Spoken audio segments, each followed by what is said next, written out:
Ora, boa tarde a todos.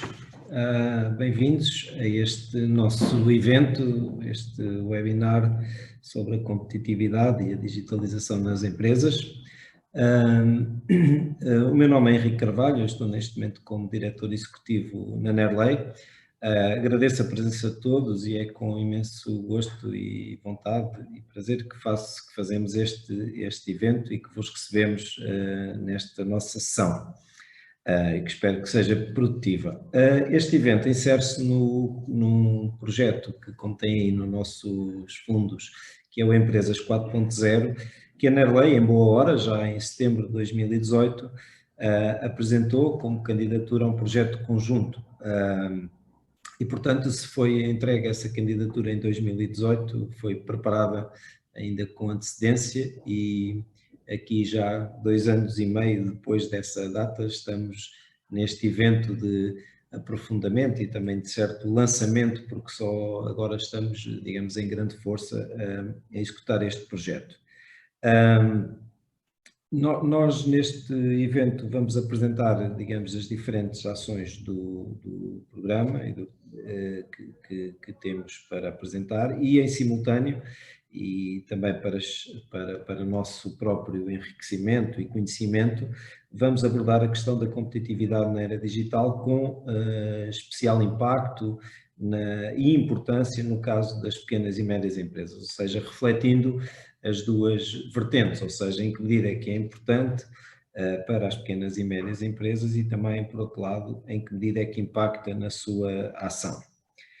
Para isso, vamos fazer uma abordagem relativamente completa, achamos nós, começando por aquilo que faz mais sentido, que é enquadrar as ações que as organizações fazem e que desenvolvem, incluindo nesta área da digitalização e da otimização e automação de alguns dos seus processos, mas inserida na sua estratégia. E o Dr. Gabriel Silva, da TGA, que trabalha com a Nerley, que agradeço também a sua presença e contribuição, nos vai falar sobre isto. Temos também o professor Mário Belindo, que é atualmente presidente do ISEC, que vai nos abordar estas temáticas do ponto de vista técnico e se calhar provocar aqui um bocadinho as nossas consciências sobre o tema, e estamos curiosos sobre a sua intervenção. E temos também a apresentação, e agradeço ao Bruno Duarte, da Clartec, uma empresa especializada na implementação de soluções de automação e de indústria 4.0, que também nos exporá as suas ideias, expondo também alguns aspectos relacionados com um caso que ele depois nos apresentará. Eu não quero tomar muito tempo, é apenas um breve enquadramento, desejar boas-vindas e esperar que seja um evento produtivo, como estou seguro que vai ser. Podem ir colocando as questões aqui no botãozinho das perguntas e respostas e vamos tentar fazer uma sessão dinâmica e que seja interessante e produtiva para quem está connosco neste final de dia. Por isso, resta-me agradecer, passar aqui a palavra ao Gabriel Silva, a quem, de novo, dou as boas tardes e passo a bola para esta nossa boa abordagem. Obrigado e até já. Obrigado Henrique. Obrigado a todos também pela vossa presença. Espero ser capaz de vos transmitir aqui alguns conceitos importantes da digitalização e da estratégia e, sobretudo, de nos ajudar, ou de vos ajudar e de me ajudar também a mim, a pensar nestas dimensões da digitalização e da estratégia.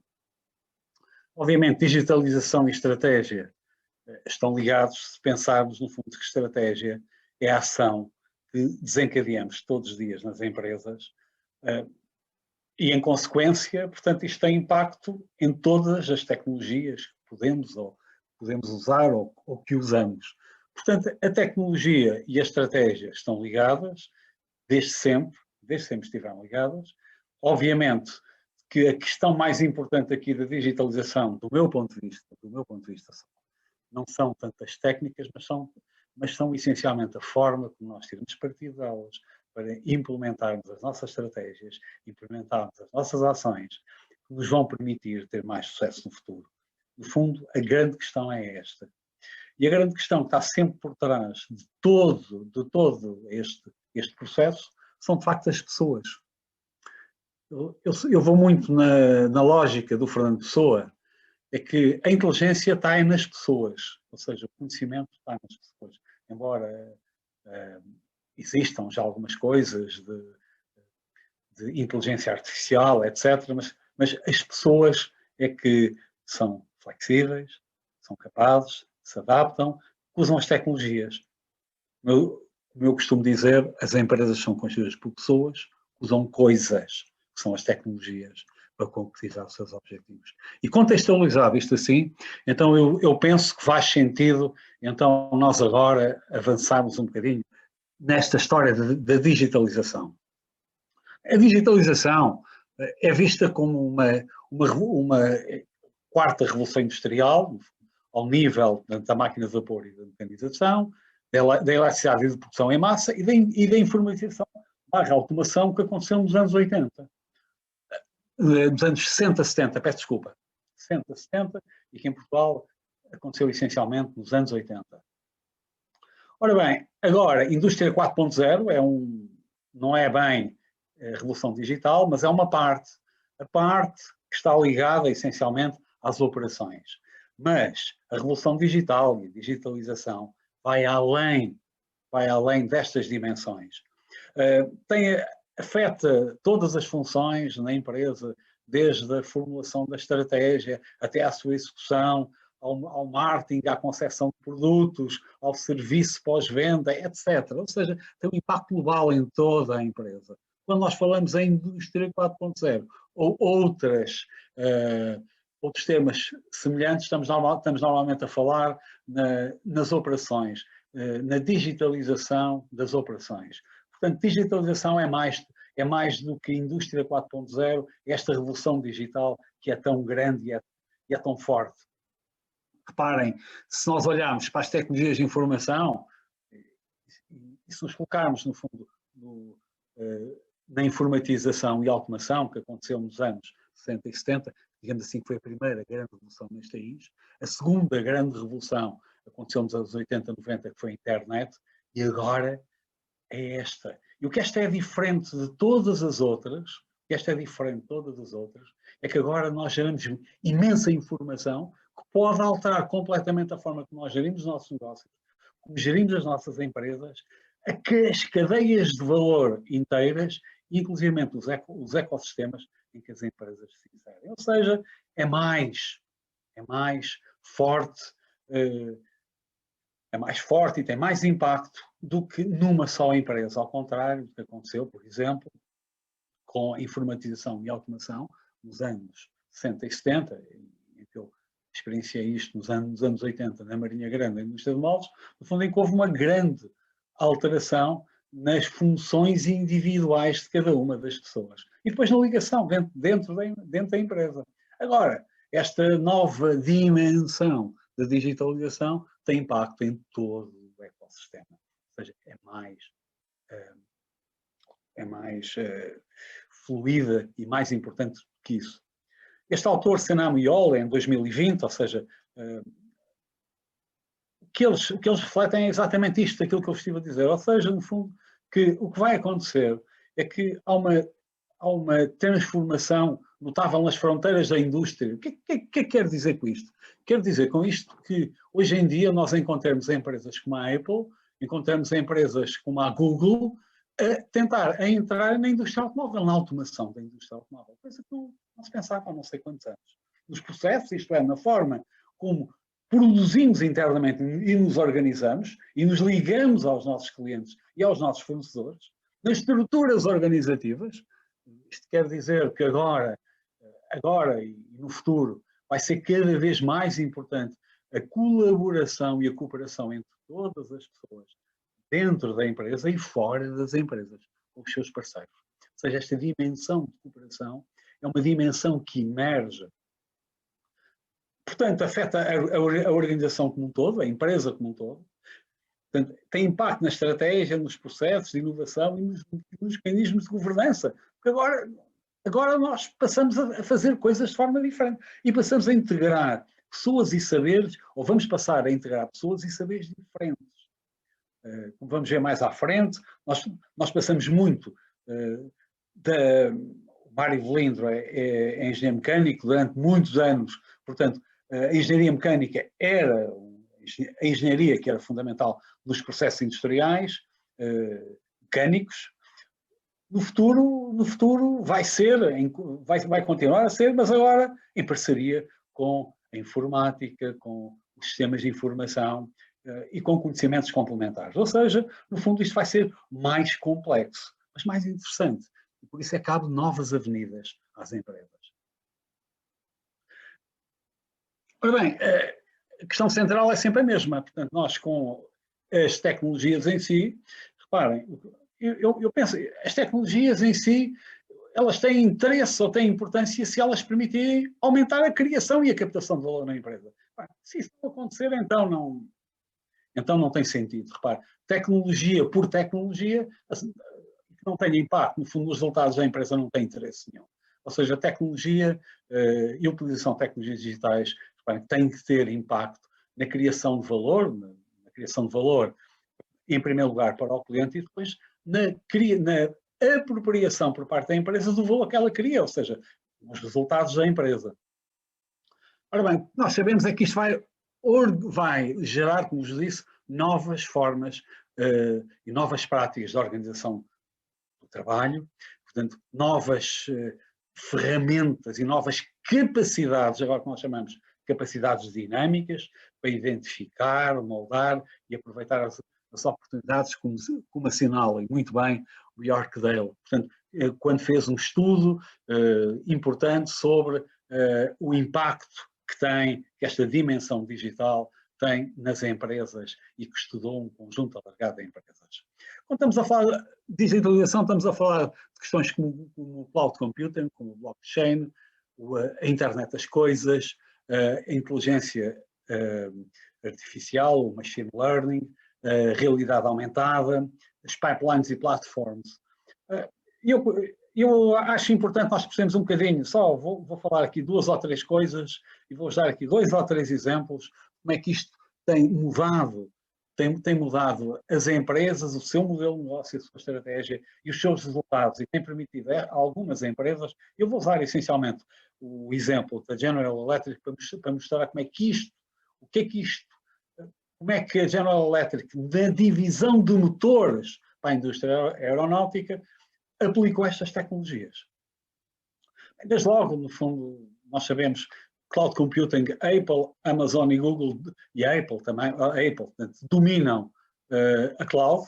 Reparem, e nós sabemos, portanto, que estas empresas vão ter no futuro um papel, um poder enorme, porque dominam, no fundo, a infraestrutura que está por trás da digitalização. Isto pode ser um problema, mas é um desafio para todos nós.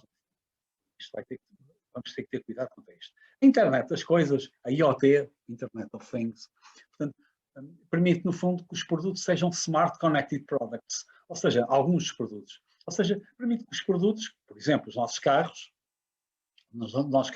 dos modelos mais recentes, reparem, o fabricante tem informação de todas as peças, como é que está, onde é que nós estamos, se temos um acidente, chama a polícia, etc. Ou seja, o que é que isto vai permitir? Isto vai permitir, no fundo, ter um conjunto alargado de informação, vai gerar um conjunto de informação sobre os produtos, sobre os seus componentes, sobre cada um dos componentes do automóvel. Vai permitir, por exemplo, estabelecer ou fomentar relacionamentos mais fortes com uns fornecedores e ligações com outros fornecedores.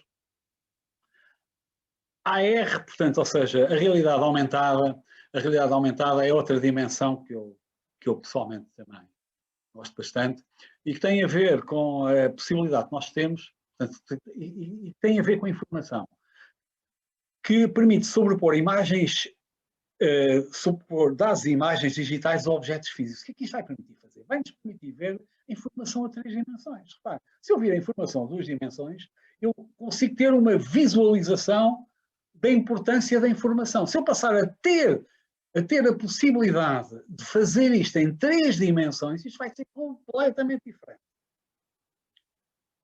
Ora bem, vamos ver, a propósito disto e a propósito da IoT, agora vamos falar um bocadinho da General Electric. O que é que fizeram? No fundo, desenvolveram uma plataforma e passaram a incorporar, no fundo, sensores, softwares, ou seja, Internet of Things, ou seja, dos tais Smart Connected Products, portanto, componentes, programação, software, etc., nos motores. Isto permitiu-lhes, no fundo, que em vez de estarem a vender os motores, agora estão a vender o Product as a Service, tal como for software. Ou seja, o que é que os fabricantes de aviões lhes pagam? Pagam a utilização do motor.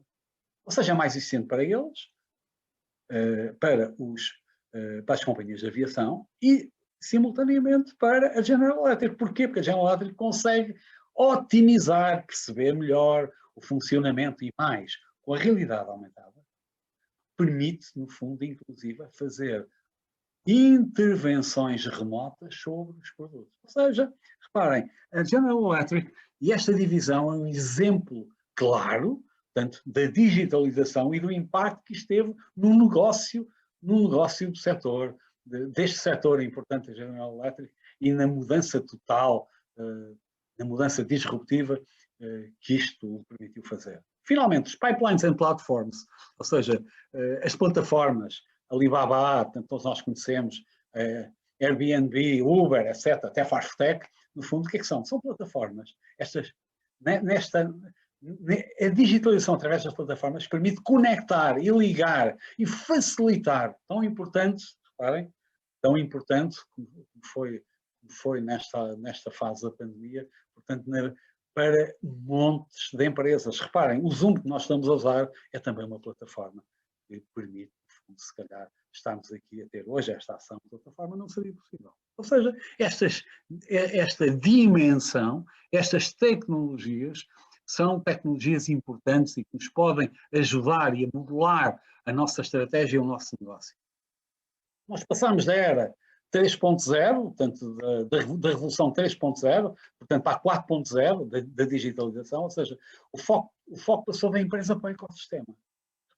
Antes estávamos sozinhos, agora o que interessa é o ecossistema. E as ligações e as complementaridades que existem que potenciam o negócio. Passamos a palavra competição, muito bem introduzida desde 1980 pelo Porter, agora nós falamos essencialmente em cooperação e em parcerias.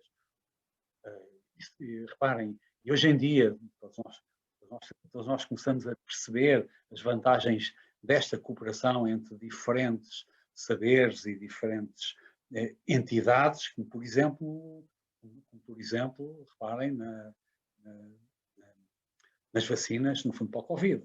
Passávamos da criação de valor dentro da empresa, ou seja, estava tudo dentro da empresa. Quando ouço falar, reparem, vejam, por exemplo, a indústria automóvel. Reparem, quando é que a Mercedes, a BMW, ou a Audi, ou os grandes construtores, como é que isto funcionava? Funcionava tudo dentro. Tudo era feito dentro. Reparem, todos os sistemas eram controlados por eles. E agora? Vocês já viram agora como é que funciona a indústria automóvel? Reparem, as inovações, reparem, a digitalização, por exemplo, não sei se sabem, que a Critical Software está desenvolvendo neste momento software para a BMW. Por exemplo, quando se trata de condução autónoma, os chineses, as empresas chinesas, estão muito à frente, as empresas chinesas, japonesas e coreanas e americanas estão claramente à frente dos europeus. Reparem, o grande drama da indústria automóvel europeia neste momento é isto, é que a indústria automóvel europeia não acompanhou estas dimensões, está atrasada. Nós passámos da vantagem competitiva sustentável, isto é, na ideia que era possível primeiro construir uma vantagem competitiva durante um período longo e depois explorá-la durante longos períodos. Para quê? Para a vantagem competitiva transitória. Já vamos ver um bocadinho o que é isto. Antes, relevância da engenharia industrial, o chão de fábrica, portanto, e das pessoas, individualmente, era importante termos uma pessoa muito boa dentro da empresa. Agora, no fundo, especialistas em TI, analista de dados, Big Data, a análise, obviamente, e os outros e engenheiros, mecânicos e de outras áreas, e mais de tudo, o que é importante aqui é a integração de conhecimento. não conhecimento individual, mas a integração de conhecimentos. Portanto, isto são desafios novos. Isto são desafios novos, para as empresas, e para a estratégia. Reparem, porque nós com a estratégia só queremos isto, é ter resultados acima da média, de forma consistente ao longo do tempo. Reparem, no fundo, esta era a história normal que nós contávamos aqui até há uns 5, 6 anos. Havia um momento de criação de vantagem competitiva, depois de rentabilizar e depois abandonar, e que isto poderia dar até 10 anos, ou seja, 8 a 10 anos fazia-se isto, e portanto estava para fazer isto. E fazíamos isto assim, calma, fazíamos isto assim. Então e agora? Agora nós vivemos num momento em que todas as vantagens são transitórias. Não há vantagens competitivas sustentáveis. Tudo é transitório. Quer dizer, nos mesmos 10 anos, provavelmente nós vamos ter que andar a criar, recriar, rentabilizar, re-rentabilizar, abandonar sucessivamente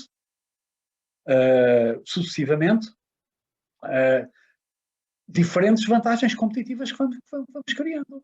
Ou seja, as capacidades que estamos a criar, reparem, vão ser transitórias. E a nossa capacidade, ou a capacidade de termos resultados acima da média, vai depender do que nós chamamos em termos de estratégia, de sermos capazes de desenvolver capacidades dinâmicas.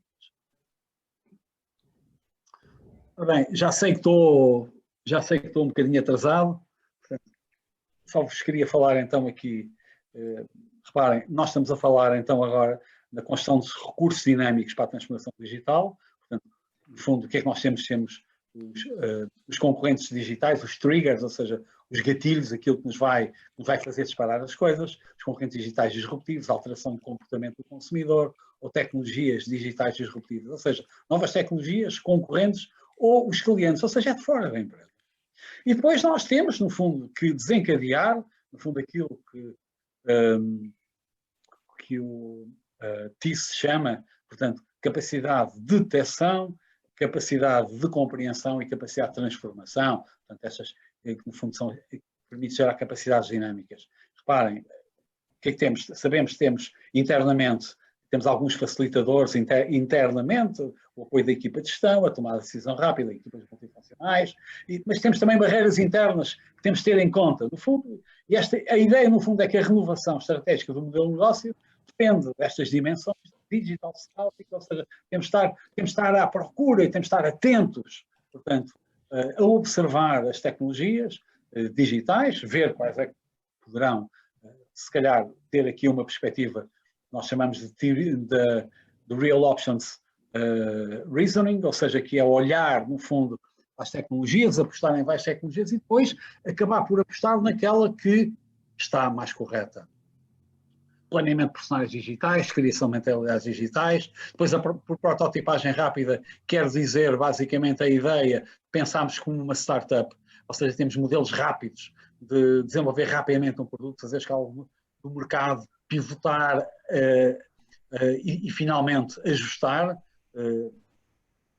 a agilidade estratégica, portanto, e a gestão de portfólios digitais. Bom, basicamente, e finalmente os ecossistemas, desenhar estruturas e melhorar a maturidade digital. Só para acompanhar, agora, para implementação da estratégia digital, estes autores, Corriano e Hall, acham que temos que olhar para isto. No fundo, primeiro definir o âmbito, ou seja, o que é que nós queremos. Depois, vamos ver já isto do ponto de vista do caso de uma empresa industrial, a CNH Industrial, que não é mais do que a divisão da Fiat dos tratores agrícolas. Portanto, então qual era o âmbito? Desenvolver frota não tripulada e autónoma. No fundo, a digitalização. O que é que nós temos? As pessoas, lá em cima, os parceiros e os processos e procedimentos cá em baixo. Estão a ver? Como recursos importantes para depois, no fundo, depois lidamos com a escolha, a fonte de dados interna, os sensores de bordo, a bordo dos equipamentos e depois fontes de dados externos, ou seja, internos e externos, do terreno, bases de dados de sementes e plantas, depois as plataformas de dados, como é que vamos aprender, em termos de IA, e finalmente informação e conhecimento. E depois isto nos vai acabar por gerar atividades e serviços transformados e, finalmente, vai permitir, no fundo, encontrar os clientes atuais ou novos clientes. Ok, eu sei que já estou fora do meu tempo e, portanto, peço desculpa por este meu atraso e obrigado pelo interesse demonstrado. Okay? Fica ao vosso dispor, enfim, para qualquer dúvida, para qualquer questão. Muito bem, muito obrigado, Gabriel. Teremos com certeza a oportunidade de, agora com as questões que forem colocadas, de aprofundar algumas destas pistas, penso que muito interessantes e desafiantes. Como nós queremos também que existam condições para que as empresas avancem no seu processo de modernização, o projeto de que falei no início, gostaria agora que o meu colega Joel Pratas que nos apresentasse o essencial desse projeto da Nerley no âmbito da indústria e da digitalização e peço então ao Joel para apresentar o essencial daquilo que as empresas podem contar do ponto de vista da Nerley e dos apoios que estão à disposição para avançar nesse seu processo de modernização. Joel, por favor. Muito obrigado. Olá, boa tarde a todos. Irei tentar fazer uma relativamente sintética apresentação do projeto Empresas 4.0. O projeto Empresas 4.0 é um projeto que pretende apoiar as empresas e prepará-las para os desafios impostos pela indústria 4.0, atuando em diversas áreas que iremos ver de seguida. As principais vantagens deste projeto é que irá permitir a implementação de estratégias inovadoras ao nível do processo, produto e modelo de negócio, a adoção de modelos de indústria inteligente, o reforço do desempenho organizacional e a melhoria do posicionamento da empresa ao nível da inovação e imagem organizacional. O projeto Empresas 4.0 é um projeto que está, como disse, a ser promovido pela Nerley, já está em execução, e tem uma taxa de cofinanciamento a fundo perdido de 50%. Poderão beneficiar deste projeto as micro, pequenas e médias empresas que desenvolvam atividades nas regiões Centro, Norte e Alentejo. Estas empresas têm que estar inseridas em atividades económicas que visem a produção de bens e serviços transacionáveis e internacionalizáveis. Isto quer dizer que têm que ser produtos ou serviços sujeitos à concorrência. Os requisitos para uma empresa poder beneficiar deste projeto é ter a sua situação regularizada perante a Autoridade Tributária e Segurança Social, apresentar capital próprio positivo, dispor de contabilidade organizada e ter a sua atividade licenciada, ter o certificado de PME que facilmente se obtém junto do portal do IAPMEI e apresentar até 2022 exportações, quer sejam diretas ou indiretas. Este é um projeto bastante abrangente que tem previstas 11 áreas. As áreas são complementares entre si porque nem todas as empresas estão no mesmo estágio de desenvolvimento e elas são complementares, o que significa que permite às empresas que possam participar em várias das áreas. Pode ser em simultâneo ou pode ser de forma sequencial. Uma empresa que esteja, dando aqui um exemplo, uma empresa que esteja menos bem preparada ao nível das operações de produção poderá, por exemplo, participar na ação de Lean e depois passar para a ação de apoio à indústria 4.0 da interoperabilidade de sistemas.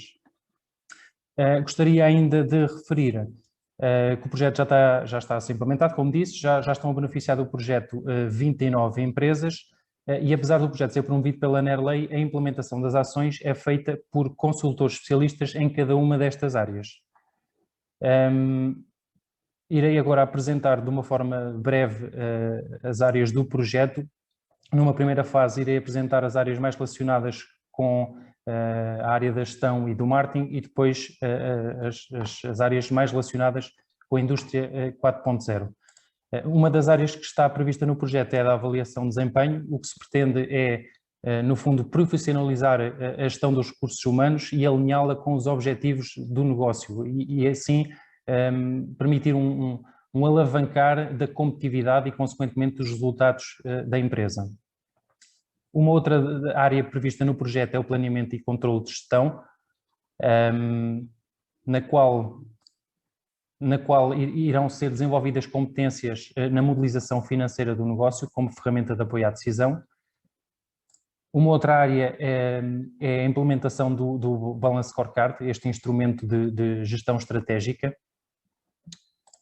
Uma outra área é a do Lean Management, que permitirá às empresas obter diversos benefícios, nomeadamente a redução de custos, o aumento da eficiência e da produtividade, a redução dos prazos de entrega e das falhas e ainda a diminuição de estoques. Uma outra área é a eco-inovação. Nesta área o que se pretende é, numa fase inicial, fazer um diagnóstico para perceber a situação da empresa em termos de utilização de recursos e produção de resíduos, para depois ser definido um plano de controle e gestão eficiente de recursos, que irá resultar na otimização da utilização de recursos, reduzir naturalmente custos que irão aumentar o valor do produto e serviço e ainda reduzir os impactos ambientais. Agora apresentarei duas áreas, as que referi até agora eram mais dentro da área da gestão, agora temos duas áreas para apoiar as empresas ao nível da comunicação. Esta primeira é da reestruturação do design e da marca. Será feito um relatório, um diagnóstico inicial para perceber qual é o posicionamento da marca e para depois serem desenvolvidos diversos conteúdos alinhados com um plano de comunicação para a ativação da marca. Outra das áreas é a concepção de um vídeo promocional. O vídeo é uma ferramenta de marketing interativa e com a implementação desta ação no âmbito do projeto, as empresas beneficiarão de uma versão curta de um vídeo que será otimizado para utilização nas redes sociais e no website e ainda de uma versão um pouco mais longa que terá voz off em português e será legendada em português e em inglês para poder ser divulgada não só a nível nacional, mas também a nível internacional. Em termos de investimentos e incentivo, como disse, o projeto tem uma comparticipação de 50%, o que significa que as empresas irão beneficiar de serviços, mas na realidade o custo que terão será de apenas 50%. Eu vou dar aqui apenas um exemplo.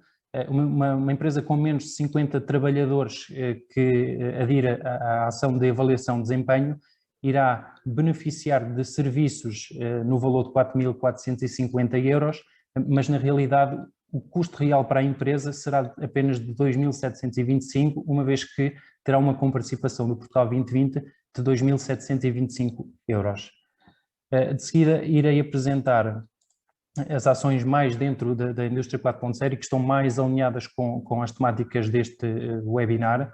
A primeira área é da economia digital. Nesta área prevê-se que seja feito um diagnóstico inicial para fazer um levantamento das competências da empresa ao nível do e-business e depois será definido um plano de intervenção que poderá incluir o desenvolvimento de uma loja online com integração em CRM e ou o software de gestão, e o que se pretende aqui é que haja uma automatização de diversos processos que permitam à empresa não ter tantos recursos afetos a esta atividade. Serão ainda implementadas soluções de e-business, poderá ainda ser feita a análise e inserção em marketplaces e plataformas nacionais e internacionais e ainda desenvolvimento de aplicações. Uma outra área dentro da indústria 4.0 é da logística e operações de produção. Igualmente nesta área será feito um diagnóstico inicial para perceber qual é a maturidade digital da empresa, quais são a sua capacidade produtiva e depois o plano de intervenção irá incidir muito sobre as operações de produção, as operações de logística, o controle de estoques, o planeamento e as operações de integração em cadeias de distribuição. Aqui ainda relativamente a esta área, a implementação pode incluir, entre outros, ferramentas e sistemas para análise e tratamento de informação em tempo real, ferramentas e metodologias de apoio à gestão de operações e de logística, métodos para previsão do planeamento, de inventário e da produção e ainda sistemas de informação para desenho, planeamento e gestão de sistemas logísticos e distribuição. Uma outra área ainda dentro da indústria 4.0, está relacionada com a reconversão da atividade industrial, que está diretamente ligada ao desenvolvimento de novos produtos. O que se pretende nesta área é apoiar as empresas, inicialmente através de um diagnóstico, em que será feito um levantamento das capacidades organizacionais, produtivas e tecnológicas, e depois será feito um plano de reconversão industrial. Com a implementação deste plano, o que se pretende é aproveitar as competências e a capacidade produtiva instalada nas empresas beneficiárias e redirecioná-la para o desenvolvimento de novos produtos e serviços. Esta área de intervenção incluirá, entre outros, o apoio no registro da propriedade intelectual e implementação de várias metodologias e ferramentas para teste e validação de produtos ou serviços. Por fim, a última área relacionada com a indústria 4.0 e que será abordada na intervenção seguinte pelo Bruno Duarte da Glartec, com um caso concreto, é a interoperabilidade de sistemas, e o que se pretende nesta área é que as empresas consigam, através da recolha dos dados diretamente do chão de fábrica, consigam fazer a ligação desta informação com os seus sistemas de gestão para que possam ter informação em tempo real e baseada em inteligência artificial, e com esta informação possam tomar decisões mais rapidamente e mais acertadas. Em termos de investimento e incentivo, a comparticipação é exatamente a mesma, ou seja, uma microempresa que beneficie da área de economia digital beneficiará de serviços no valor de 6.650 €, mas o seu custo real, o seu investimento real será de 3.325, uma vez que terá uma comparticipação de igual valor, resultante do incentivo atribuído pelo Portugal 2020. Gostaria ainda de dizer que, complementarmente a estas áreas, as empresas, de forma a suprirem algumas necessidades, algumas falhas que sejam identificadas nas atividades de consultoria, têm ainda a possibilidade de ter dois tipos de investimentos complementares na aquisição de software e de equipamentos informáticos. Para terminar, só deixo de dar nota de que este projeto é bastante abrangente e, para além das intervenções nas empresas que acabei de descrever, terá ainda um conjunto de outras ações bastante interessantes e que serão divulgadas a curto prazo, e nas quais poderão participar não só as empresas que estarão a beneficiar do projeto, mas também outras empresas, e poderão desenvolver as suas competências, nomeadamente nos workshops, nas sessões de imersão, nas sessões de speed networking. Serão ainda desenvolvidos 3 documentos que serão disponibilizados: um manual de competências digitais para as PMEs, um guia de boas práticas para a gestão da inovação e ainda um estudo de benchmarking internacional sobre os melhores princípios da indústria 4.0. Da minha parte, resta-me agradecer, expressar a nossa total disponibilidade para qualquer esclarecimento durante esta sessão ou após esta sessão, sem qualquer tipo de compromisso. Poderão obter mais informações através dos nossos contactos ou através do website do projeto, empresas40.pt, e ainda através das redes sociais. Muito obrigado a todos e passo a palavra. Muito bem, João, muito obrigado. Eu vou passar a palavra também aqui ao Bruno. Ficamos, obviamente, à disposição para esclarecer os detalhes todos que existirem para esclarecer. Antes de o fazer, vai ser lançada aqui uma ou duas breves perguntas para que possamos ter algum do vosso feedback e ter alguma reação. Serão lançadas também algumas questões que depois poderão suscitar um pouco mais o debate na fase final aqui do nosso evento. Vou passar então a palavra ao Bruno para nos expor o caso, que pode também aqui ser uma vertente bem interessante da análise. Muito obrigado. A todos, e agradeço aqui o convite por parte da Nerley para apresentar aqui o nosso case study. Vou aqui partilhar o meu ecrã.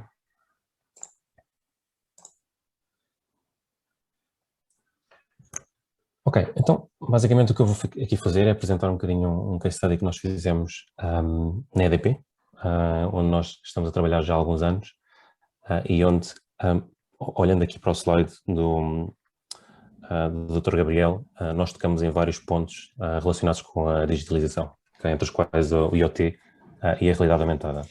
Portanto, qual é que é aqui a visão da Glartec? A nossa visão é digitalizar ativos e digitalizar processos, ok? Nós fazemos isto de modo a capacitar os trabalhadores, ok? De modo a aumentar a eficiência da produtividade e também aumentar a eficiência aqui na aprendizagem e fazer uma boa gestão do conhecimento.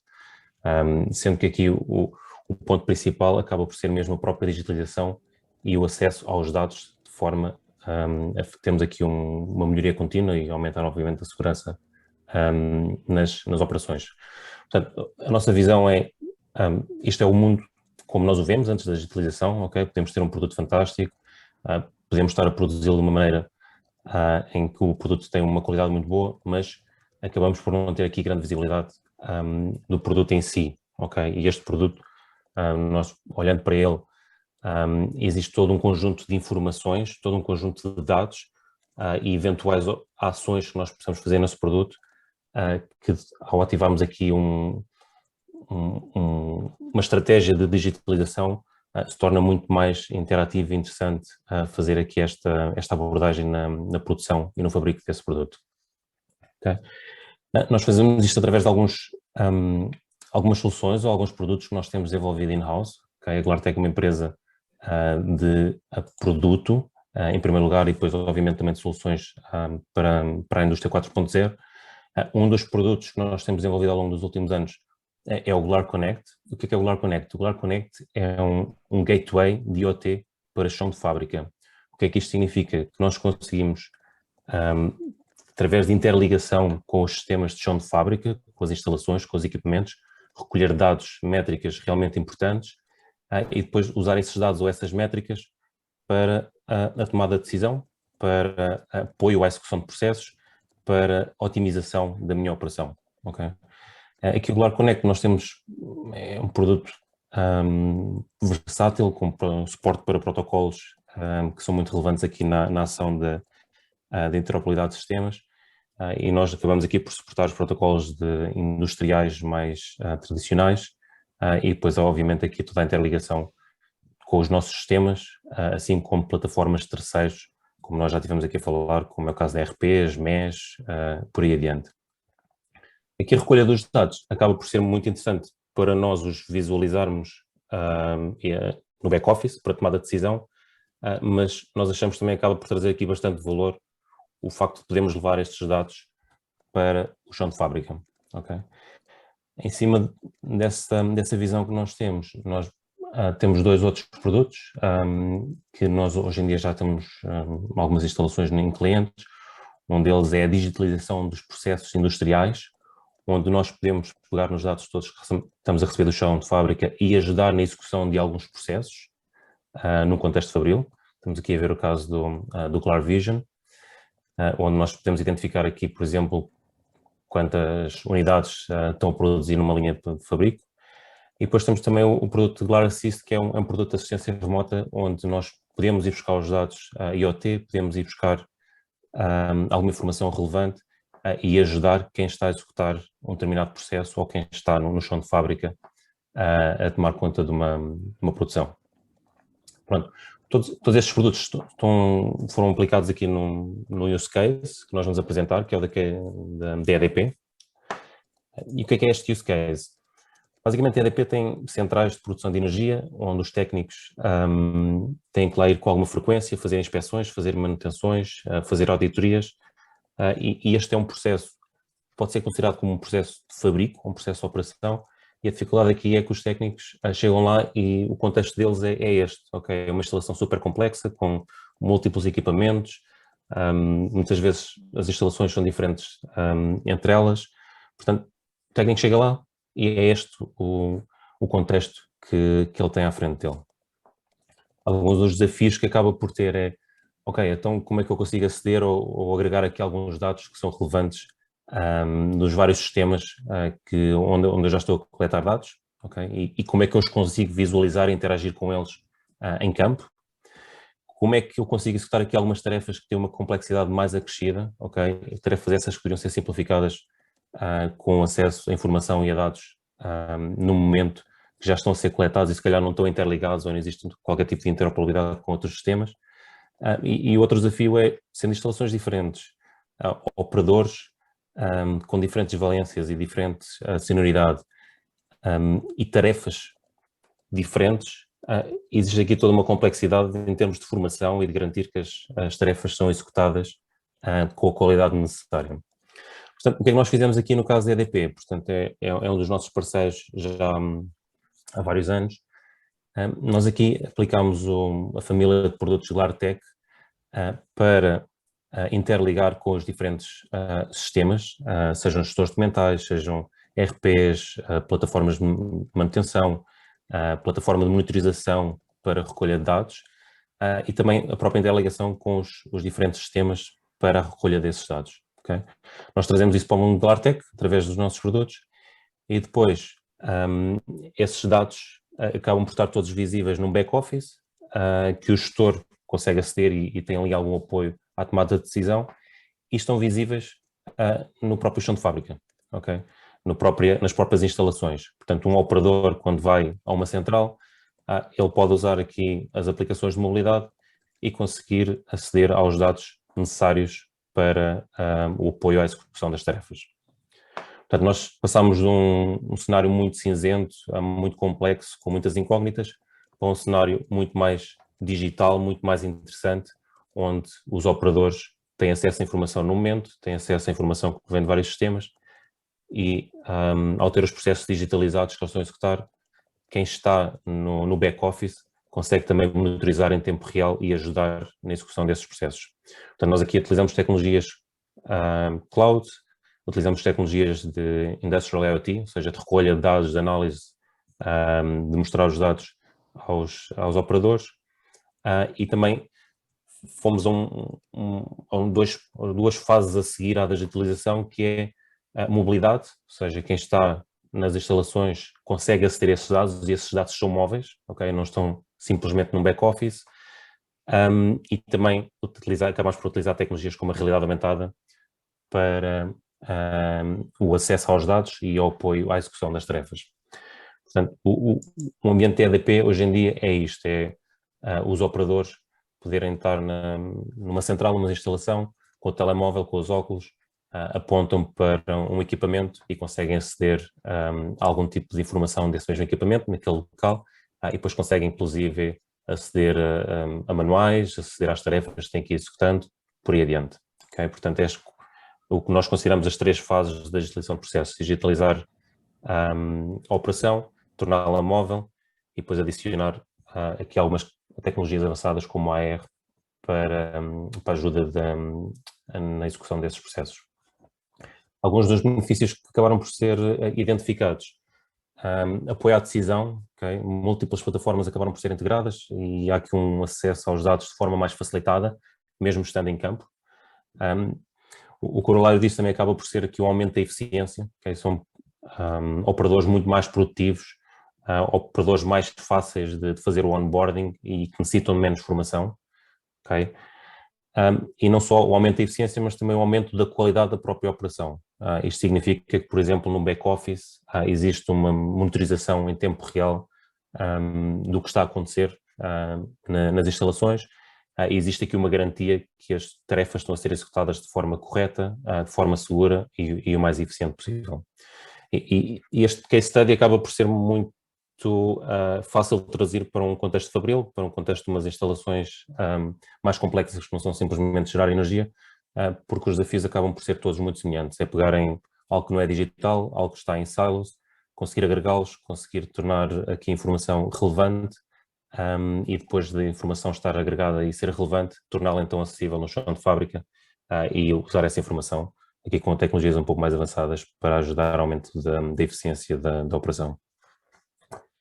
Portanto, fico ao dispor para alguma questão e também me deixo à vontade para abordar aqui temas adicionais caso exista interesse. Obrigado.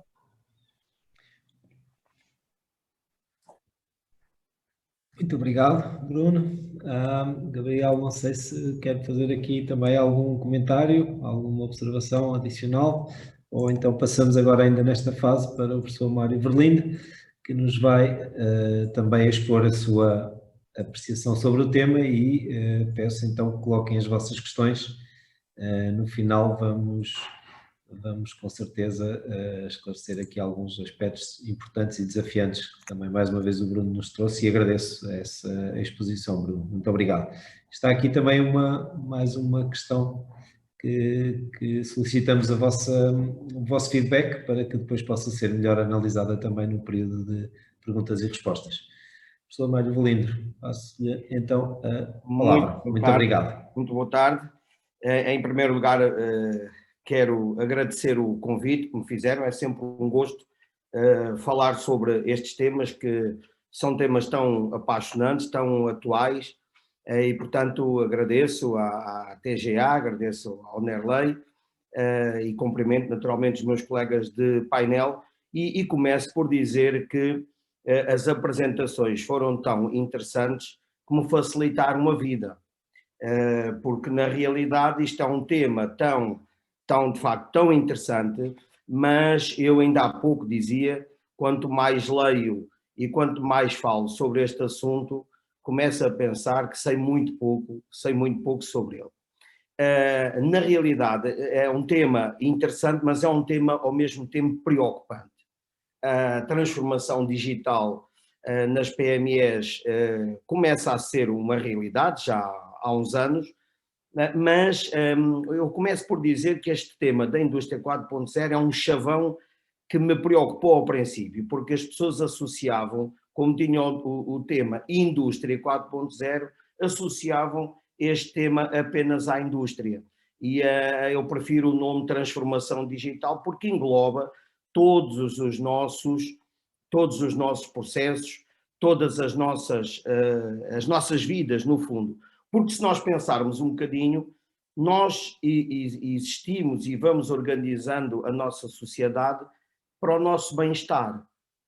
O homem, desde que existe, todas as revoluções, por isso é que se fala em revolução, a indústria 4.0, na quarta revolução industrial, porque de facto a história tem-nos dito que os homens vão descobrindo, vão usando as descobertas, vão investigando, vão desenvolvendo, e esta é mais uma era onde de facto a era da digitalização e a informação, no fundo as tecnologias de informação estão ao nosso serviço.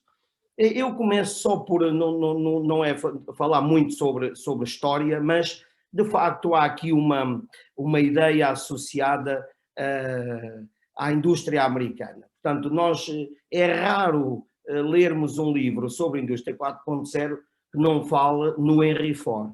Portanto, o Henry Ford na altura fez aquilo que ainda hoje os americanos consideram um milagre, conseguiu aumentar 800% a produção automóvel naquela altura, mas numa fase muito, muito particular, onde na altura os europeus estavam ainda a tentar sair de uma guerra que praticamente danificou a Europa, e numa altura em que o Ocidente praticamente não era uma ameaça para o mundo.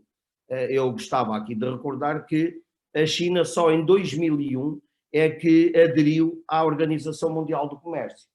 E hoje, por isso é que eu tenho aqui num quadro vermelho a dizer dizendo que é a grande ameaça. Portanto, o nosso problema, que é um problema social, essencialmente de organização social, é efetivamente a China, porque nós não conseguimos acompanhar, e há pouco o Gabriel já disse, efetivamente, que nós estamos muito aquém daquilo que devíamos estar nesta altura. E isso é muito preocupante.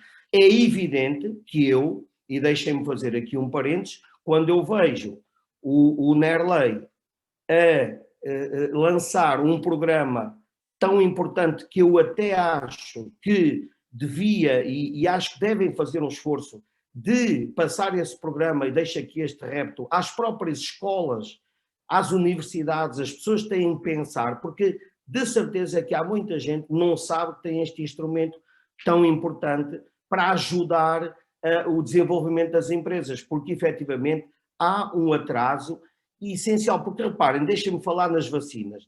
Nós dizemos e ouvimos os dirigentes europeus que as vacinas, que temos uma capacidade de produção muito grande, mas não queiramos ver quem é que desenvolveu as máquinas de enchimento das vacinas, quem é que desenvolveu os sistemas de produção dos próprios frascos. Eu posso-vos dizer que 80% tem produção chinesa. E isso, para nós, europeus, deve nos preocupar, porque vamos, à medida que nós avançamos, nós damos um passo e eles dão dois. E, portanto, eu tenho aqui uma série de exemplos, mas não me quero perder no tempo, porque eu tenho aqui algumas coisas que gostava de partilhar convosco, só para termos uma ideia. Nós falamos e ouvimos dizer que Portugal é um país desenvolvido, é um país que está, enfim, a acompanhar a média europeia. Vocês reparem quem me está a ouvir, onde está a União Europeia, e praticamente a China sozinha tem um poderio, e reparem, isto é uma lista do Fundo Monetário Internacional, não, à partida é uma lista que nos deixa tranquilos no que diz respeito aos números. Vejam, os Estados Unidos efetivamente ainda continuam no topo desta lista, mas se compararmos com o que acontecia há 15 anos atrás, a China tem um desenvolvimento inacreditável. Eu não tenho nada contra a Roménia, mas reparem, só para termos uma ideia, o país que está logo abaixo de Portugal é a Roménia, e nós, enfim, quando se fala na Roménia, fala-se num país com poucos recursos, um país, não chamamos terceiro mundista, mas perto disso. E, portanto, nós temos que ter esta noção, porque eu acho que é uma característica dos portugueses acharem qualquer coisa, que nós temos a ideia que somos, não sei porquê, mas temos a ideia que somos sempre os melhores. Já no futebol é assim, ganhámos uma vez o Campeonato da Europa, já somos os melhores do mundo, sabe Deus quando é que a gente torna a ganhar outro. E na indústria, na economia é a mesma coisa. Portanto, este esforço, e deixem-me dizer aqui que este exemplo que o Bruno Duarte nos deu é um exemplo fantástico, é um exemplo de um esforço inacreditável, mas que a EDP, reparem, a EDP tem recursos para fazer isto, e ainda bem. Eu sei, por exemplo, nós temos uma série de alunos que fizeram pós-graduações em Data Scientist e estão a trabalhar na Caixa Geral de Depósitos, porque hoje um dos grandes problemas são estas questões, estas frases. Eu não vou falar sobre elas, porque eu penso que todos os que nos estão a ouvir conhecem, já ouviram falar na inteligência artificial, na internet das coisas, tão importante. E reparem, cá em baixo eu tenho ali 5G.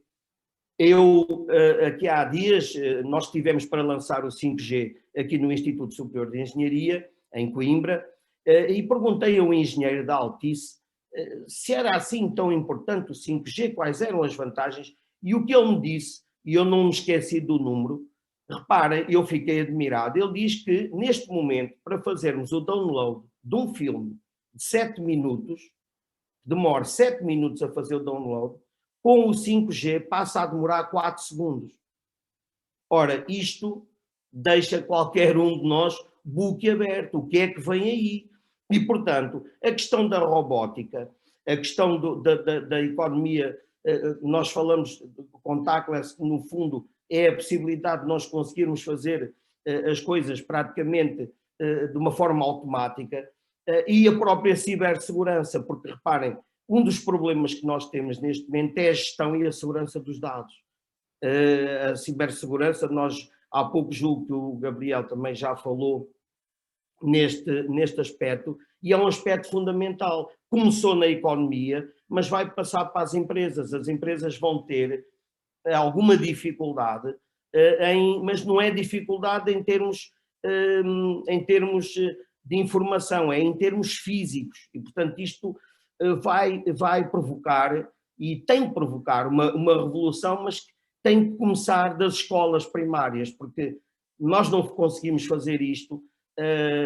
Eu ouço falar em 10 anos, em 15 anos, isto não se faz assim, porque reparem, os chineses, para estarem no topo do mundo, eles já investiram há muitos anos nestas questões da produção, da organização da produção. Há bocadinho o Joel falou, para além dos aspectos da produção, que este projeto permitirá, o projeto Empresa 4.0, permitirá as empresas melhorarem a sua capacidade também na área da distribuição, na área da comunicação, porque só falar em produção não parece-me curto e parece-me difícil. Eu vou sempre tentando atualizar alguns dados sobre a indústria 4.0 e este resultado saiu a semana passada e diz que daqui os dados já mudaram, porque aqui há um ano atrás falava-se em 30%, já está em 47%, ou seja, daqui a 20 anos, 47% dos empregos que nós temos hoje deixarão de existir. Ora, se nós olharmos 25 anos, se pensarmos que hoje vai nascer, e de certeza, e ainda bem vão nascer vários bebés, daqui a 25 anos, esses bebés terão 25, 26 anos, não terão as ocupações que nós hoje temos, ou quase metade da ocupação. E 25 anos é um prazo muito curto. Significa que, e isso preocupa-me, enquanto, enfim, responsável por uma instituição de ensino superior, preocupa-me a questão da formação. E uma das coisas que eu deixava, o desafio também que eu deixava aos senhores empresários que nos estão a ouvir, e obrigado por estarem connosco, é não se cansem de investir em formação. É importante, o bastonário da Ordem dos Engenheiros disse há cerca de 6 meses que hoje em dia um engenheiro devia ter uma formação de atualização de conhecimentos de 3 em 3 anos, porque senão passa a ser um profissional desatualizado. 3 em 3 anos. Portanto, todos os esforços que associações como o NERLEI fazem, como algumas escolas de ensino superior fazem no sentido de formar as pessoas, são bem-vindas, porque reparem, nós falamos em mais produção, fala-se em menos custos, mais flexibilidade, mais qualidade, tudo isto são chavões que nós conhecemos. Portanto, se nós estivermos a falar sempre nestas coisas, passamos a repetir. Como é que nós conseguimos isto? Com mais formação, mais qualificação. Eu quando digo mais formação, é formar as pessoas que ainda estão ao ativo. Hoje um engenheiro com 35 anos, saiu há 10 anos da universidade, e ele não tem formação atualizada para poder ajudar a empresa a desenvolver-se. Não tem. Por muito que se possa dizer, não tem. E depois a qualidade, a flexibilidade, vem através da inovação, da investigação e do desenvolvimento. Portanto, estes são palavras-chave que eu julgo que está aqui parte da solução do nosso processo. Eu, aqui há dias, fiz parte também no painel sobre a indústria 4.0 e fui procurar alguns dados sobre a pandemia. É verdade que há quem diga, e estudos apontam para que, neste momento, a integração de nova tecnologia devido à pandemia levou a um crescimento equivalente a 7 anos. Portanto, as empresas evoluíram, aquelas que investiram, evoluíram neste último ano o equivalente a 7 anos, e que é um dado interessante, não é? É evidente que houve empresas que aceleraram este processo, mas eram aquelas que já estavam iniciadas, já tinham implementado alguns destes processos. Há aqui uma coisa que é importantíssima, que é o apoio do Estado. Eu julgo que o governo, o Estado português, desde a modernização da administração pública, a estrutura de apoio à recuperação das empresas que estão com dificuldades, o sistema bancário, um sistema bancário saudável, novos instrumentos financeiros que são necessários desenvolver para que os empresários sintam algum apoio, sintam-se confortáveis no seu esforço, a própria organização do território, que limita muitas empresas, dependendo do sítio onde elas estão, onde as empresas estão localizadas, e depois é evidente, para haver alguma equidade, a regulação e monitorização. Portanto, nós todos temos que fazer pressão no sentido que estas coisas aconteçam. porque fala-se em plano de recuperação, de resiliência, etc. E muitas das vezes estas coisas que são fundamentais não estão previstas. E depois os esforços regionais muitas vezes não se conseguem multiplicar. É evidente, eu estou praticamente a terminar, no ensino superior nós também temos que fazer alguma coisa. Nós temos que ter práticas inovadoras de ensino, a indústria, a realidade aumentada, todas as tecnologias para nós podermos dar formação à distância, cada vez mais importante, podem ser feitas através destes recursos. A oferta de cursos mais curtos. Bolonha levou a que os cursos passassem as licenciaturas de 5 para 3 anos.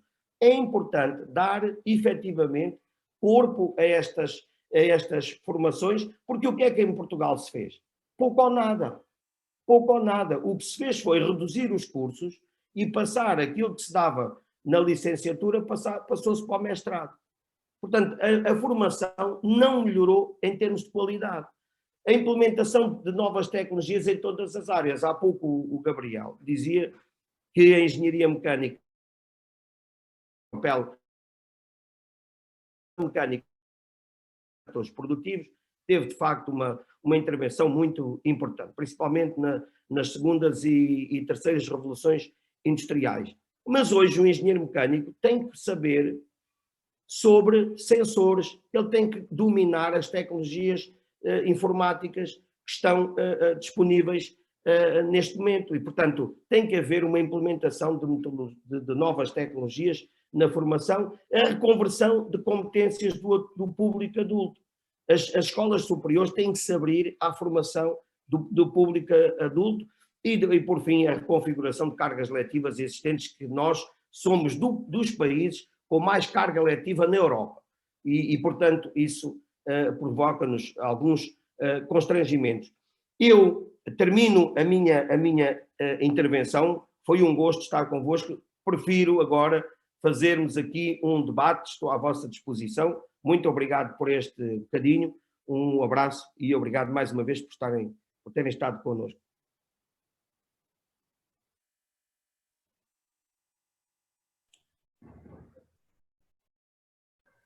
Ora bem, então agora estamos à vossa disposição para qualquer questão que nos queiram levantar, que nos queiram colocar. Agora estamos à vossa disposição. Muito bem, era interessante. Agradeço também ao professor Mário Velindro a sua intervenção e desafios. Era interessante ter aqui o feedback das questões que também levantámos. Não sei se temos agora aqui disponibilidade. Temos aqui, muito bem, obrigado. Aqui aos colegas de painel, sobretudo Gabriel Silva e ao professor Mário, gostava da vossa apreciação e comentários, e a partir daqui se calhar abrimos a vontade também das pessoas poderem dar as suas melhores opiniões. Portanto, aqui uma maioria das pessoas que estão connosco neste fim de dia indicam-nos que a empresa está preparada para a transformação digital, portanto há aqui mais otimismo do que aquilo que o professor Mário nos estava a transmitir, portanto 60%. E a segunda questão, que é essa chamada modernização da administração pública, se tem sentido na sua empresa. Há aqui também um foco, uma forte sensação de impacto nas organizações. E a terceira questão, sobre o sistema bancário, se tem respondido de forma a apoiar a digitalização, que indica-se que também há esse apoio. Portanto, há aqui nesta amostra, né, pequena seguramente, mas há aqui um sentimento pelo menos favorável a este processo de transformação, ou a este conjunto de processos de transformação. Ainda bem que é assim, é preciso que corresponda se calhar mais ainda à realidade, mas abro aqui a outras opiniões. Obrigado. Obrigado, Henrique. Obrigado, Henrique, pela questão. Não sei o que é que o Bruno acha sobre isto, dificuldades. O que é que acha disto, Bruno? Essas questões. Se calhar fazia aqui um repto ao comentário do professor Mário em relação às organizações que poderão estar ou não preparadas para a digitalização e o facto daqui do case study ser da EDP.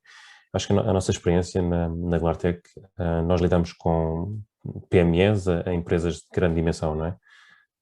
E eu acho que existe aqui uma vontade de cada vez mais digitalizar as operações. Eu acho que existe aqui uma grande vontade de testar e desse teste tentar passar para a industrialização, a digitalização que realmente traz valor, não é? Aqui uma das dificuldades é nós não podemos digitalizar por digitalizar, não é? Para digitalizar isto tem que trazer um valor, tem que trazer um retorno positivo, tem que ter o business case tem que ser positivo. E o que nós temos visto é que cada vez mais as empresas de menor dimensão estão aqui curiosas e a apostar e a explorar tecnologias como o IoT, receber os dados, a realidade aumentada, e o desafio lá está, é encontrar um use case que realmente traga bastante valor dentro da organização, que possa ser implementado de forma a que o use case tenha um retorno positivo e depois expandir, não é?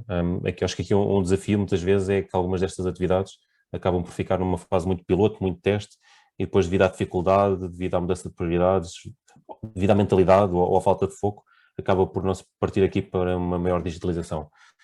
Mas cada vez mais temos estado envolvidos em projetos e temos tido interações de empresas de dimensão mais pequena ou de média dimensão com iniciativas de digitalização. Okay? Portanto, acho que aqui a minha mensagem principal não se trata só de organizações grandes, como a EDP ou uma Galp ou uma Caixa Geral de Depósitos, também usamos esse exemplo, mas empresas ou fábricas ou operações mais pequenas, estamos a falar de 50, 100 pessoas, têm aqui grandes desafios na área da digitalização, muito papel usado no chão de fábrica, que eles querem deixar de ter, não é? É tão simples como isso.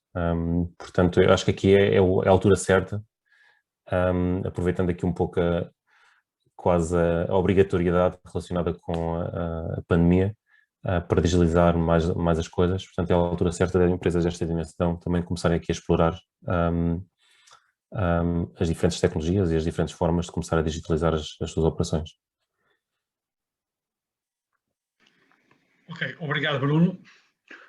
A minha experiência, também, já agora, também só uma pequena notinha, de facto eu tenho acompanhado algumas empresas no seu processo de digitalização, normalmente no chão de fábrica, começa normalmente no chão de fábrica, mas com a noção de que é necessário alargar, conectar com o cliente, criar mais valor para o cliente de imediato, partilhando informação, dando um melhor serviço e, sobretudo, criando mais valor e diferenciando-se.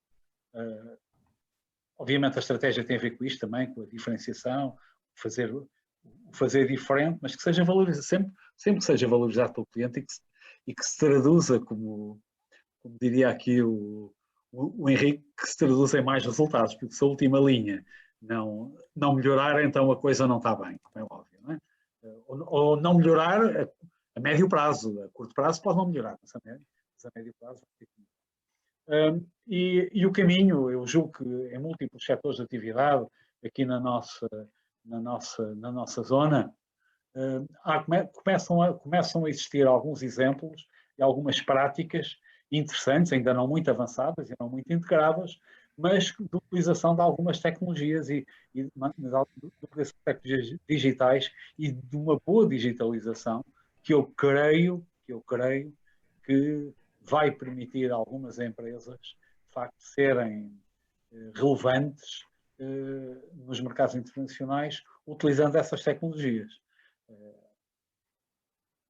Esta é a minha convicção, também conhecendo alguns casos concretos de digitalização. Muito bem. Professor Mário, também depois agradecer o seu comentário. Antes disso, e aproveitando que estou a intervir, há aqui uma questão, talvez aqui mais técnica, o Bruno Duarte poderá dar a sua contribuição e resposta, que é o António Tomás, da CADFlow. Olá, António, é um prazer também por participar aqui nesta sessão, que pergunta, numa situação de assistência remota, utilizando a realidade aumentada, é possível a troca de informação bidirecional? Sim, o use case da assistência remota é basicamente uma videochamada com quem está no chão de fábrica, muitas vezes usando óculos, que estão a fazer streaming do vídeo que nós estamos aqui a ver para quem está no back-office. Aqui o objetivo é dar apoio a quem está no chão de fábrica para executar algumas tarefas de manutenção, de inspeção, auditorias, visitas a fábricas, por aí adiante. E aqui a parte interessante desta videochamada, para além de ter as mãos livres e de usar óculos, é o poder usar anotações de realidade aumentada, portanto, poder identificar uma parte do equipamento ou um componente que é necessário interagir com e poder mostrar dados IoT no contexto, a quem está no chão de fábrica e a quem está no back-office. Todos estes dados e todas estas anotações em realidade aumentada, ou seja, esta digitalização da assistência a quem está remoto, é completamente bidirecional. Okay? É possível enviar e receber informação e é possível fazer aqui com que não seja necessário viajar, por exemplo, quem está de prevenção, ou não é necessário trazer um fornecedor de outro país para nos dar apoio a uma fábrica com um equipamento.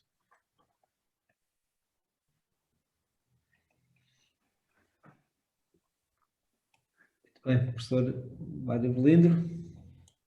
Bom, em relação a esta, eu quero dizer que eu sou um otimista em relação a estas questões da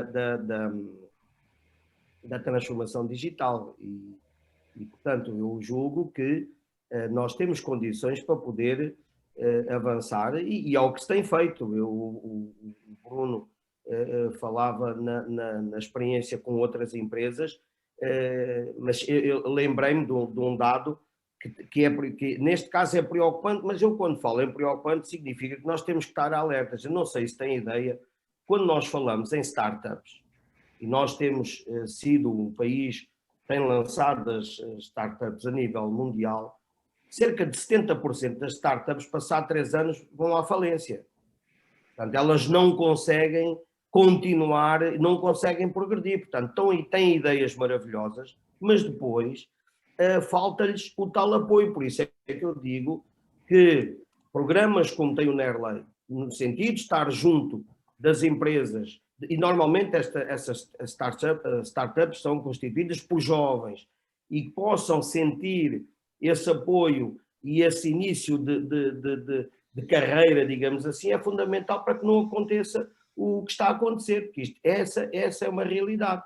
E, portanto, eu penso que, tal como dizia o Gabriel Silva, há experiências bastante boas. Nós, a nível do ensino, temos feito um esforço também, porque senão não seria possível, conforme temos feito, de acordo com o que tem acontecido agora. Significa que já temos alguma tecnologia incorporada. A mim, o que me preocupa é a relação de forças, quer dizer, o problema é a nossa lentidão em reagir a certas determinadas situações. E reparem, eu estou a falar em reagir e nós devíamos agir. Portanto, nós parece que andamos sempre atrás do prejuízo em termos globais. Quer dizer, porque, reparem, nós tivemos aqui, fico muito satisfeito com as respostas dos nossos participantes, mas infelizmente estamos a analisar 9 respostas, não é? Estamos num universo muito curto, não é? E o facto das pessoas estarem aqui connosco tem um significado muito importante. Eu não sei neste momento quantas pessoas nos estão a ver, mas devia ser um número significativo, pelo menos para as pessoas terem uma ideia. Significa que ainda há muita gente que não acredita nesta revolução que já está, obviamente, já está a caminho há muitos anos, só que liderada noutras latitudes e longitudes. Muito bem, professor, obrigado. Nós temos aqui já mais algumas observações e questões, talvez um comentário da colega, e obrigado, Cristina, também pela participação, Cristina Barros, da Sinemetro, que também é um dos consultores que está connosco neste projeto. E ainda bem, a Cristina deu voz aqui também ao comentário que ela fez, penso que todos conseguem ver, mas podemos depois também partir para um comentário, que é a definição de uma estratégia de digitalização coerente e global, integrada, de uma estrutura tecnológica e capaz de capacitar as equipas são, do ponto de vista da Cristina, e segundo a experiência de mais de 10 anos, um aspecto-chave. E é uma partilha que ela faz. Também consideramos isso mesmo, né? Daí o enquadramento que o Gabriel fez e a própria estrutura do programa Empresas 4.0, que no fundo tem um pouco essa estrutura, ou pretendeu dar um sinal da importância da integração das áreas, né? E se calhar até aqui um comentário também da minha parte, e é isso que entendemos, é estas tecnologias, pelas tecnologias, que já aconteceu se calhar noutros períodos históricos de muitas das nossas empresas, e daí também o comentário que fiz há um bocado, a tecnologia pela tecnologia em si mesmo não é igual à criação de valor, nas suas diferentes vertentes e sobretudo um valor sustentável, não é? E penso que muitas vezes somos fantásticos técnicos nas nossas empresas e temos empresas tecnologicamente muito interessantes e muito valiosas, que existe uma apetência muito grande para implementar tecnologias e nota-se nisso, e nós neste projeto também temos tido várias interações positivas, e ainda bem que sim. Falta às vezes a criação de valor nas outras componentes, de compreensão do mercado, de mais ligação ao mercado, de mais integração com a estratégia, e ter aqui uma lógica de orientada para a criação do valor, e não apenas só tecnologia pela tecnologia, que é muito importante, ainda bem que existe, mas ela só por si não faz toda a diferença, não é? Muito bem, tínhamos aqui também a hipótese da participação de uma pessoa, o Herménio Silva, se quiser dar aqui a sua opinião, agradeço, penso que consegue intervir. Até agora não estamos a ouvir, mas o Herménio coloca a questão também por escrito, e a pergunta é como é que este tema da transição digital, a nível da relação da escola digital com as empresas, em que medida é que estes temas se cruzam e que impactem depois também na questão da mobilidade sustentável, da descarbonização, portanto aqueles temas que cada vez mais, pelas estratégias e também por aquilo que a própria União Europeia vai definindo, se cruzam ou tentam cruzar uns com os outros, em que medida é que eles se podem interligar. Penso que é esse o intuito da questão. Não sei, Gabriel, se quer aqui acrescentar. Falta o microfone, obrigado. Ok, já está, obrigado. Só aqui uma pequena nota uma pequena nota, pronto, claro que sim, obviamente nós com esta história da escola digital e com a digitalização do ensino, que aconteceu num período muito rápido, para o qual nós não estávamos preparados e não tínhamos os sistemas ainda afinados, mas passado muito pouco tempo, portanto, conseguimos dar respostas rápidas a esta situação. Julgo que o que se fez a nível de ensino, com muitas limitações, obviamente, mas o que se fez também aqui alargou a possibilidade de se fazer uma coisa que eu sempre achei muito interessante. Em 1983 ou 84, os empresários de moldes foram à China, foram ao Japão, peço desculpa. Foi a primeira vez que foram ao Japão, em 1984. E então, o que é que se verificou? O que é que verificaram no Japão? O que é que encontraram no Japão? Encontraram no Japão os engenheiros a trabalhar nas fábricas, ou seja, as máquinas muito sofisticadas na altura de comando médico e já com algum CAD/CAM na altura, 84. E o que acontecia é que os engenheiros que estavam nas empresas estavam sistematicamente a ter formação com as principais escolas, a fazer mestrados e doutoramentos na área em que estavam a trabalhar. Ora bem, nós não temos essa tradição aqui no nosso país. Eu espero que a abertura que houve, a colaboração que houve no âmbito da pandemia, entre as universidades, instituições de ensino superior e as empresas, abram finalmente, ou permitam, e depois também as tecnologias que, entretanto, nós começamos a usar com alguma facilidade, vão certamente permitir abrir novas avenidas de colaboração e de ajustamento, no fundo, destas necessidades que um dos participantes colocava, e bem, dizia ele, no fundo, sou engenheiro, já ando aqui, já acabei o curso há algum tempo, e que isto é um desafio, claro que sim, mas é um desafio em que é importante, no fundo, que exista algum suporte. Existe algum suporte das instituições de ensino superior, no sentido de haver apoio à formação também, além das ações, obviamente, que o NERLEI está a fazer, e que este é um exemplo claro disto, de passar conhecimento e de alargar, de alavancar algum conhecimento e passá-lo, no fundo, às empresas e desafiar as pessoas. No fundo, é isto que se trata, é um novo desafio. Quando nós temos um grande desafio, estes tempos são desafios, existem grandes coisas nossas, o nosso melhor. E eu julgo que há uma coisa, se há uma coisa que nós sabemos, é que normalmente, ou pelo menos até agora, e eu acredito que no futuro continuar a ser assim, nós conseguimos ultrapassar estas coisas e emergem daqui sempre novas empresas, novas empresas competitivas em setores diferentes, com coisas completamente diferentes. Mas por isso é que estamos numa fase de inovação disruptiva também. Agora, há que ir a jogo, aceitar o desafio. E fazer o nosso jogo, diria o outro. Não é? Os desafios são sempre importantes. E o NERLEI faz muito bem. E é uma fase fantástica, Gabriel.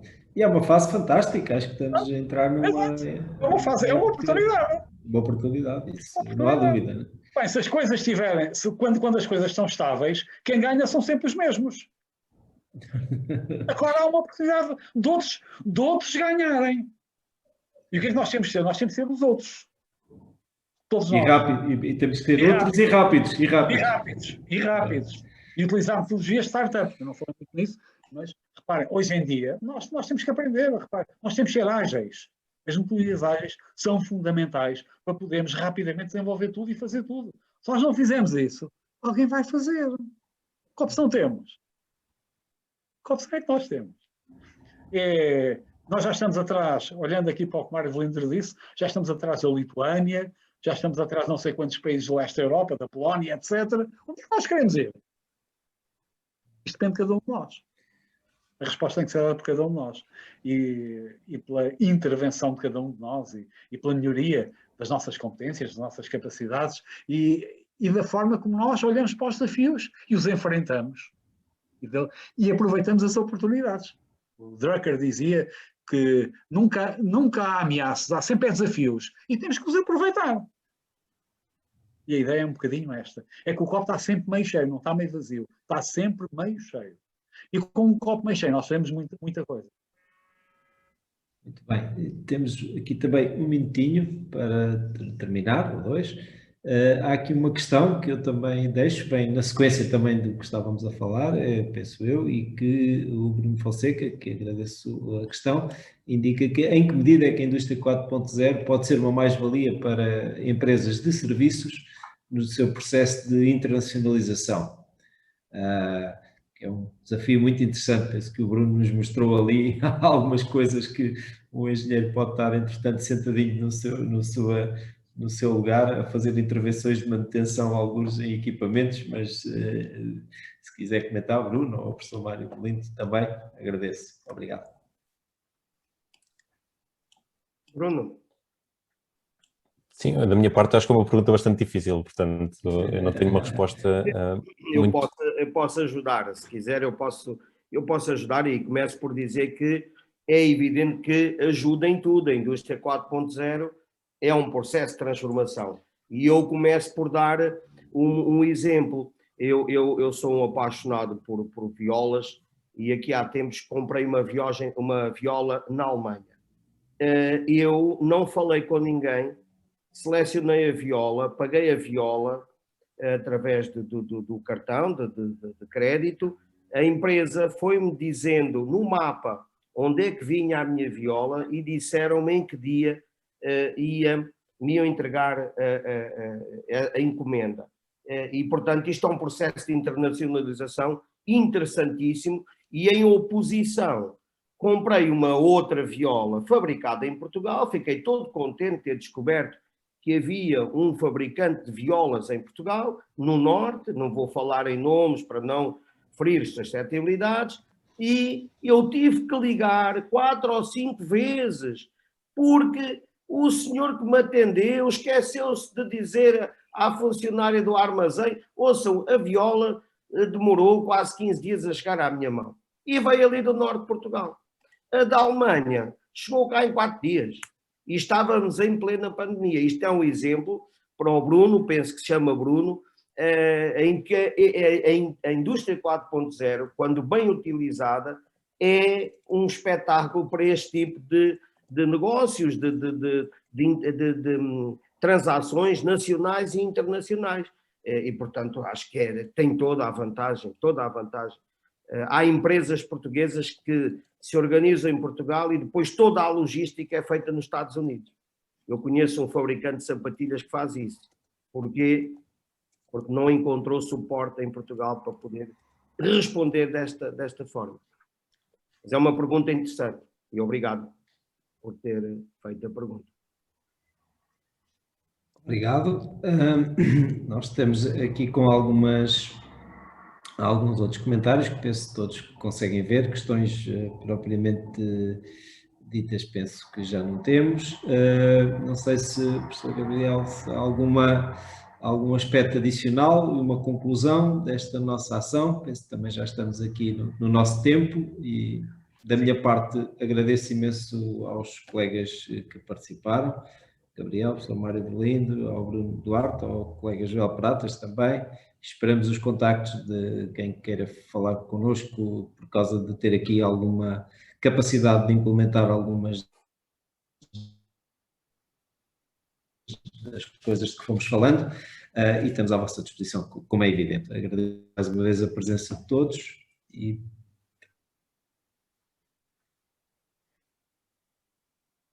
Ok, e pronto, e eu só me resta também agradecer a todos. Acho que julgo que está claro para todos nós, no fundo, estas dimensões. O Bruno fez uma excelente intervenção, mostrou como, na prática, o que é, como é que isto funciona, como é que estas coisas, na prática funcionam e para que é que servem. O Joel, do meu ponto de vista, fez uma intervenção muito interessante sobre todo o programa, o que é que é necessário, condições, como é que se compõe o programa. O professor Mário Velindro fez uma intervenção interessante, no fundo, em que procurou ligar isto tudo e desafiou-nos a pensar e falou muito bem da necessidade de nos ajustarmos todos do ponto de vista digital, também as escolas, no sentido de responder às necessidades do mercado. E finalmente eu procurei dar-vos uma noção de como é que isto se ligava do ponto de vista da estratégia, a estratégia e digitalização, como é que isto se ligava. E no fim de contas, como diria o Mintzberg, isto são sempre duas coisas, pessoas e clientes. Se nós não tivermos clientes e que os clientes mudam, as suas necessidades mudam, e nós temos que ajustar o nosso modelo de negócio. Bem, e as tecnologias permitem fazer isso. E isto tem sentido se cria valor para o cliente, mas gera resultados para nós. E quando nós conseguimos isto, o importante são as pessoas que lidam com as tecnologias, que as operam e que delas tiram partido. Esta é a questão fundamental sempre, pessoas e clientes. Okay? E depois os facilitadores. As tecnologias são os enablers. Portanto, e vamos olhar para elas assim, e vamos pô-las, ou seja, nós não estamos ao serviço da digitalização. A digitalização tem que estar ao nosso serviço e apoiar-nos. E se for assim, então nós teremos resultados. Se não, ok? Um abraço para vocês, muito obrigado pela paciência e por me ouvirem. E obrigado a todos, até uma próxima oportunidade, ficamos à vossa inteira disposição. Obrigado. Muito obrigado a todos. Obrigado.